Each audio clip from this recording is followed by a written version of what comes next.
그랬던 것인데 이게 2019년 같은 해 그 9개월 지난 10월 4일 공문에서는 이렇게 딱 보내게 됩니다. 뭐냐면은 환경영향평가조례 대상사업 관련 안내 변경 이렇게 해가지고 공문에서는 19년 7월 2일 도정법에 의해서 사업시행 인가 승인 신청을 제외한 것을 제외하도록 안내를 했지만 법률 자문이나 내부 검토를 해보니까 19년 7월 3일 이후에는 사업시행 계획 인가를 신청한 포함한 건축 연면적 10만 제곱미터 이상도 대상이라는 자문을 받았다고 해서 이제 와서 포기하고 다 지내왔던 사업장들에 대해서 다시 받아라 라고 하는 날벼락 같은 공문을 보냈던 것이죠. 문제는 이 조례의 경과 조치에 특별한 규정을 두지를 않았어요. 그리고 공문을 보낸 단서 조항에는 19년 7월 2일까지만 사업시행 인가를 신청을 하면은 제외된다 라고 했던 것이죠. 자, 다시 한번 원점으로 돌아가서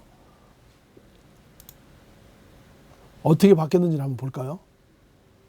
2019년 1월 3일 개정 전에는 도정법에 의한 사업 중에서 9만 제곱미터 이상 30만 미만은 받아라 라고 하는 건데 이것은 뭐 그동안에 계속 이렇게 받아왔어요. 문제는 같은 조례 별표 1에서 남옥에서는 물론 이 규정 9만 이상 30만 은 지금도 받아왔다는 것이죠. 그런데 앞에 있는 상계 1이나 신정 3은 노량진 3은 연면적의 합계는 10만이 당연히 넘죠. 800세대가 넘는 거니까. 여기 자목에는 건축법에 따른 건축물이 연면적의 합계가 10만 제곱미터 이상인 것 해놓고 개정 전에는 이 경우 건축 허가가 의제되는 건축으로서 건축물은 제외한다 해서 사실은 도정법에 의한 사업은 건축법에 의해서 의제되기 때문에 연면적 10만에는 해당이 안 됐던 것이죠. 제외한다는 부분이 단서조항이 달려 있어서 이것을 2013년도 1월 3일 날 개정을 하면서 문제의 자목인 건축법 제2조 1항 제2호에 따른 건축물이 건축으로서 연면적 합계가 10만 제곱미터 이상인 것은 같아요.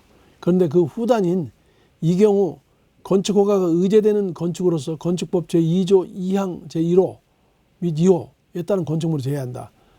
1호, 2호는 단독주택과 공동주택을 말해요. 그래서 이 후단을 잘라냄으로 인해서 결국에 남옥에 있는 도정법에 의한 9만 내지 30만은 이거는 사실 의미가 별로 없고 여기에 건축물이 연면적으로 따져버리니까 800세대부터는 앞으로 무조건 받아라 라고 한다는 것이죠. 그래서 아까 제일 먼저 시작에서 말씀을 드렸던 하나의 동이 날아가게끔 지금 환경영향평가에서 지적을 받아가지고 힘들어하는데 이렇게 됐던 것이죠. 그러면서도 부칙에서는 별다른 얘기가 없이 공포 후 6개월이 경과한다. 경과한 날부터 시행한다라고 이렇게 공문을 보냈는데 그 공문 단서 조항에서는 당연히 빠지는 것으로 단서를 다뤄놨어요. 사실은 그게 어떻게 보면은 지금의 새롭게 보낸 공문이 맞다고 봐야 돼요. 경과 조치도 없는 것을 갖고서 7월 2일까지 사업시행 인가를 신청하면은 제외한다고 하는 규정이 없는데 단서 조항을 지 마음대로 다뤄놨던 것이죠. 그래서 아차차 이게 이 단서가 잘못된 것이다 라고 얘기를 해서 다시 받으란 얘기라 뭐 가만히 있었겠어요 조합들이. 그래서 조합들은 난리를 쳤고 이 난리를 치자마자 서울시 의회에서는요 뭐 관할 쪽에 있는 사람들이 많이 수정안을 냈겠죠. 그래서 아예 그럼 이번 기회에 조례를 바꾸자 라고 해서 지금 말씀드린 2019년 1월 3일 날 개정된 조례 제6984호예요. 이것을 아예 바꿔서 부칙을 바꿔버리자 해가지고 이렇게 써놨어요. 부칙에는 부칙 제1조 시행일 이 조례는 공포한 날부터 시행한다. 다만 별표 1 제1호 자목 아까 얘기한 후단 날린 거 개정 규정은 공포 후 6개월이 경과한 날부터 시행한다. 이거는 같아요. 그럼 밑에 조문이 이제 제2조 환경영향평가 대상 사업에 대한 경과 조치 이렇게 부칙 제명을 다뤄놓고 별표 1 제1호 자목의 개정 규정은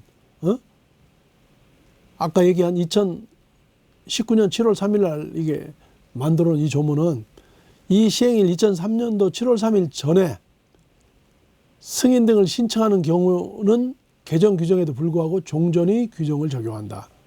종전의 규정은 뭐냐? 5542호인데 이거는 그 제외한다고 하는 규정을 따라서 결국은 안 봐도 된다라는 것이죠. 그래서 여기에서는 아예 서울시 의회에서는 조문을 부칙을 별도로 하나 더 둬가지고 사업계획 승인을 신청하는 경우에는 종전의 규정을 따라가지고 9만에서 20만이 30만이면 되고 연면적에 10만이 넘더라도 빠져나가도록 하겠다라는 것이죠. 이게 서울시 의회를 들어가 보니까 2020년 2월 24일 날 개정안이 올라갔다가 이게 수정안을 다시 바꿔가지고 이 내용대로 수정을 해가지고 얼마 전에 3월 초에 통과됐다고 합니다. 그러면 서울시 의회에서 통과가 됐다고 한다면 이제 이게 서울시로 넘어오겠죠. 그럼 서울시가 개정 공포 시행을 하게 되면 되는데 아마 제가 볼 때는 3월 말이나 4월 초에 시행이 된다 하더라도 2019년도 7월 3일까지 사업계획 승인을 신청을 하게 되면 면제받는 조문이니까 뭐 별다른 문제가 해결이 된 거로 이렇게 보여집니다.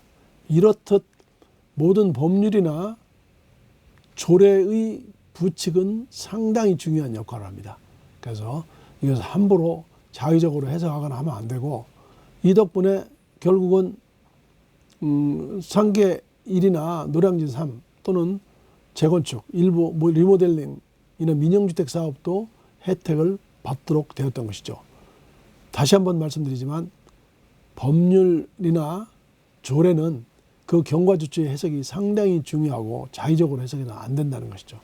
늦었지만은 이런 부분들을 서울시 의회에서 발빠르게 개정 작업을 함으로써 고통을 줄여줬다는 점에서는 상당히 박수 받아야 마땅할 것 같습니다. 자, 감사합니다.